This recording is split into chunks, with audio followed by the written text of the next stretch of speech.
22 de junho, São João Fisher, bispo, e São Tomás More, mártires, ano 1535, Reino Unido. João Fisher nasceu em Yorkshire em 1469. Em 1483, estava em Cambridge. Bacharel, foi professor de artes. Ordenado padre em 1494, aos 25 anos de idade, logo depois era censor da universidade. Em 1504, elevou-se à chancelaria. Em 1504, o rei nomeou o bispo de Rochester, ao sul da desembocadura do Tâmisa. Contava, então, 35 anos. Evitando as honrarias, das quais fugia sempre e sempre, entrou a lutar, com grande diligência, contra os abusos da diocese. Procurava os pobres, consolava os doentes, provia-os de tudo aquilo que se lhes fazia necessário. Fisher combateu denodadamente o protestantismo. A Reforma, de início, não fora um movimento político. Fora tão somente um movimento religioso. Do ponto de vista da doutrina, a Reforma pretendeu estabelecer uma relação mais direta entre o Criador e o pecador, diminuindo a eficácia dos sacramentos ao lado da misericórdia divina, fonte de salvação das almas. Assim diziam, aproximavam-se dos ensinamentos de Jesus Cristo, que era quanto pode haver de democrático, cabendo ao livre exame a supremacia pela subordinação dos dogmas à interpretação individual. A questão das indulgências proporcionou a discórdia, levou à separação. Lutero, publicamente, na presença de doutores, estudantes e povo, queimou a bula que vinha condená-lo como herético e sedicioso. O protesto de Lutero foi feito por meio de 95 teses, as famosas teses que São João Fisher criticou com bravura e brilho. Depois que Henrique VIII, em 1522, ligou-se a Ana Bolena, dama de honra da esposa Catarina de Aragão, declarou-se a luta entre Fisher e o monarca. E em 1533, foi ele aprisionado pela primeira vez.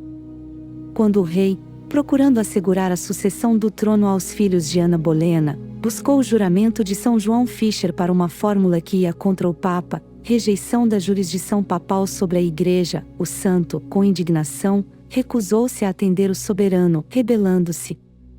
Preso de novo, desta vez foi enviado à fatídica Torre de Londres, tendo os bens confiscados e os livros e trabalhos dispersos.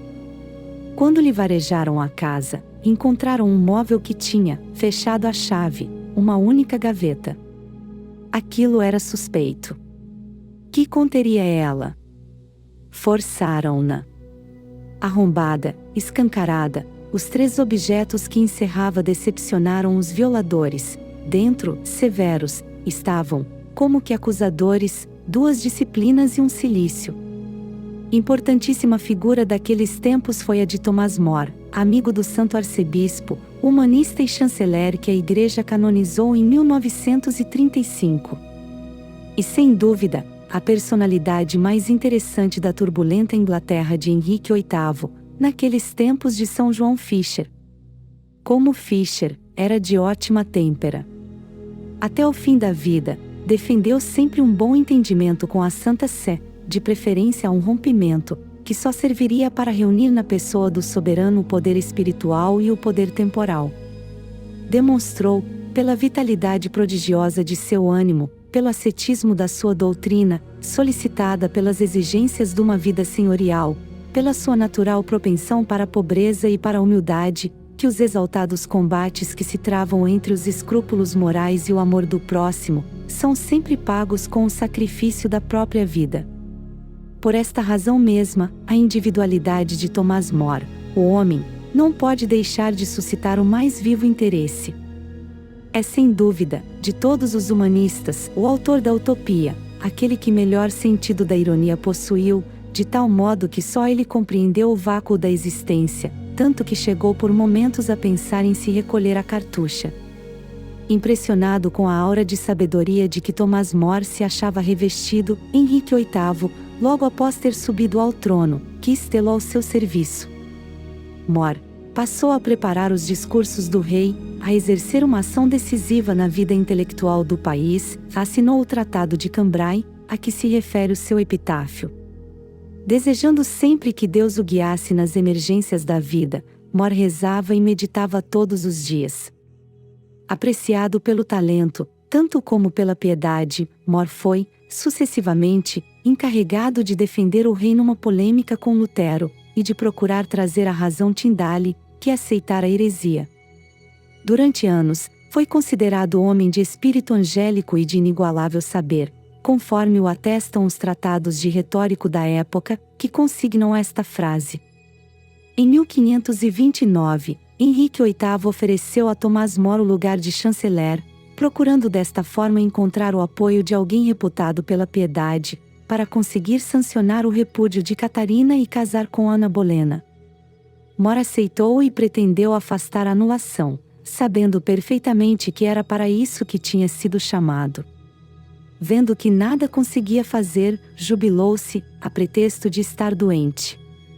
Henrique VIII indignou-se, mas não exteriorizou as intenções. Convidou-o para assistir ao casamento com Ana Bolena. More recusou-se comparecer. Thomas Cromwell acusou-o publicamente.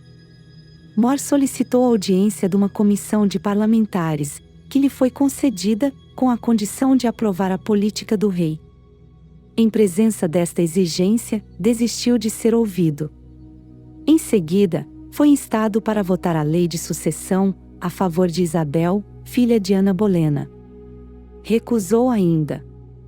2 dias depois, a 17 de abril de 1535, foi conduzido à Torre de Londres, de onde só saiu para a forca. Vilipendiado, mal alimentado, tratado sem deferência ou consideração, More sofreu todos os tormentos possíveis. Escreveu, para se consolar, o diálogo do reconforto nas atribulações, e meditou na paixão do Senhor. Embora instalado pelos amigos para se retratar, persistiu na decisão. O cardeal João Fischer, que tomara igual atitude em relação ao divórcio de Henrique VIII, foi decapitado. More defendeu-se magistralmente dentro da lei, mas condenado a ser esquartejado, dirigiu-se aos carrascos nestes termos: tenho confiança absoluta, e pedirei a Deus, com fervor, o céu para vossas senhorias, porque embora tenhais sido os obreiros da minha condenação, é certo que ainda poderemos encontrar-nos no céu, todos juntos. Thomas More foi decapitado em Londres, no dia 6 de julho de 1535, por ordem de Henrique VIII. Morreu como um justo, pronunciando estas palavras: morro leal a Deus e ao rei. Mas, a Deus, antes de mais nada. Beatificado em 1886, foi inscrito no Catálogo dos Santos em 1935. São João Fischer, no ano em que foi executado Thomas More, também se foi para Deus. Era como se viu, em 1535, e o Papa Paulo III nomeou, pouco antes da morte, cardeal. Conta-se, então, que Henrique VIII, no paroxismo da fúria, gritou, apoplético, aos que lhe traziam a notícia: envia-lhe então, o Papa o chapéu? Eu arranjarei de modo que, ao chegar, ele o coloque sobre os ombros. Porque não mais terá cabeça para acomodar chapéus. Condenado à morte no dia 17 de junho, São João Fischer foi executado 5 dias mais tarde, isto é, a 22. Acordado às 5 da madrugada, gentilmente suplicou que o deixassem repousar um pouco mais. Contentaram-no, e o santo profundamente, dormiu mais 2 horas. Quando acordou, vestiu-se, tomou o Novo Testamento e leu, com grande consolação, estas palavras de São João: ora, a vida eterna é esta, que te conheçam a ti como um só Deus verdadeiro, e a Jesus Cristo, a quem enviaste. Glorifiquei-te sobre a terra, acabei a obra que me deste a fazer. E agora, Pai, glorifica-me junto de ti mesmo, com aquela glória que tive em ti, antes que houvesse mundo. Chegado que foi ao local do suplício, calma e dignamente dirigiu-se ao povo que se acotovelava para vê-lo, dizendo: aqui vim para morrer pela fé da Igreja Católica e de nosso Senhor Jesus Cristo. Estava abatidíssimo, muito magro, um esqueleto.